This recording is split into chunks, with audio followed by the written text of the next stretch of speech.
It is a little bit painful to physically cut ties to something that was a little bit of my identity. I was the girl with pink hair. If we were trying to find one person and we were in a group of people, I'm like, oh, just look for my hair. It's bright purple. You'll see me. Cancer took that choice away from me. My name is Jessica Mills. I'm a wig maker, and last year I was diagnosed with breast cancer.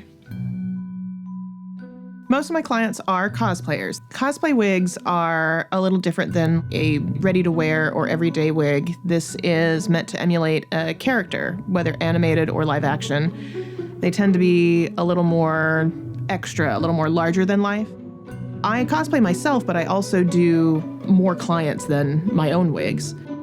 In 2021, when the film industry started to pick back up again, I was on a movie for a little bit. I was brought in for the wig work. I was trying to make up for the lost time of the pandemic, basically. We lost a lot of time, a lot of experience, and I was trying to get all of that back. And then suddenly, stop, you have to deal with this cancer thing. I was taking my bra off one night, and I felt a lump. And it was right where my underwire hit.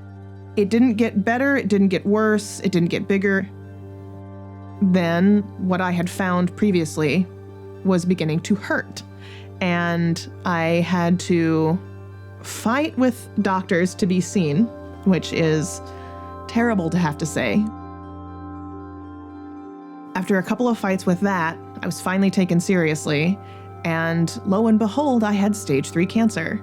That kicked off a year of treatment and tests and everything else, and I worked through that. I was still working on set the entire time I was going through chemo. So this is the hair that we shaved off of my head at the beginning of chemo. When it was on my body, it was a little bit longer than this. You lose some length in that. I had bangs. Can't reuse that. This hair I'm going to use to make a wig. No one person's head of hair will make a wig on its own. I was really touched that a lot of friends offered their hair to me in the process. Piece by piece, hair by hair, I will tie that hair into a lace material. When I say I'm tying it, I'm literally taking one little section of lace. You are just tying a knot. And you repeat that over and over and over again. I had this grand idea that I was gonna make it for myself during chemo, but to make a wig from scratch takes about 40 to 80 hours of work. All the spare time that I had, I needed to rest. So now my focus is more that I just want to keep that hair and not lose it. Even though all the big stuff is over, I still have my hormone therapy stuff to take care of. I have found that the doctors that I'm seeing don't call it remission anymore. They might say that you have no evidence of disease. I get a lot of people who say to me, oh, you're done now, or, oh, I'm so glad this is over for you. And I have to explain to a lot of people that it really isn't. My cancer is considered hormone driven, so I need to take a hormone blocker. I have to take calcium because the hormone blockers can leach the calcium out of your bones, so that's a risk. I take a cherry supplement, which is supposed to help with the arthritis. Can't tell if it does or not. There is a study for it, but I mean, I'll do what I can. I'm gonna have to do this every day, twice a day, for the next 5 to 10 years, and that was an adjustment for me. This pill, this is an interesting one. It's supposed to be the thing that keeps people with stage 4 living for longer. And for higher risk of recurrence, like myself, stage 3 but high risk, it's going to keep it from coming back. Unfortunately, it's thinning out my hair. It's not as bad as chemo, but it is definitely, like, I have half of the amount of hair that I used to have.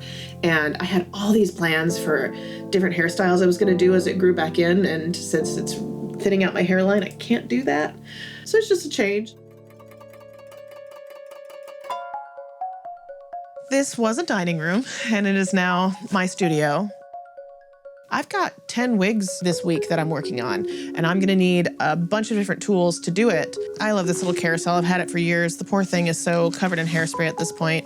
I've got these dowels that I'll use. After the hair's already been curled, you can use it to kind of coax the hair around the shape that you want so that you get the curl that you want, kind of smooth things back in. Cosplay tends to be more synthetic than human. Synthetic hair, it's going to hold up to humidity better than human hair would. If it was human, it would frizz. Hey. Hi. My client today, she's a friend of mine named Tas, and she is a burlesque performer. She approached me to do a wig for her for a photo shoot that she's going to do. So here she is. Yay! I added that nice sweep over the face that you were asking for. Yes, very Veronica Lake. I love it. That's a nice structure going. And we're just going to do a little quick pin curl prep. This is going to give us something to pin into so that the wig doesn't slide back or off or whatever. I am a working performance artist in Los Angeles. Sometimes I don't want to do all my hair by myself, and it's not a question of having enough hair. My hair is very long, but that actually makes it a pain to style. So having a dear friend who is a wig maker and stylist is extremely convenient. And then we're going to put a cap on you. Put your finger right there. Just the one. Yep. As it became more apparent that the cancer treatment was going to impact her ability not just to work, but literally just to be able to move her arms, as a friend group, we wanted to get a fundraiser started. We raised several tens of thousands of dollars. Everyone was so happy to help because we all love Jess. What do you think? Oh, it's wonderful, yes. So I did have one question, and I've noticed that sometimes this curve here will sometimes kind of sag a little bit, like it's getting sleepy. Oh, okay. So yeah, I think maybe I just if it's starting to kind of like more of a, it's coming this way. Sometimes you can just put a pin right here, like almost like. Oh, okay. Hair is such an individual thing for so many people. As a wig maker, I was prepared for it in a way that a lot of people I don't think are. I thought it would make it easier, and it probably did, but it still did affect me. It was still pretty emotional.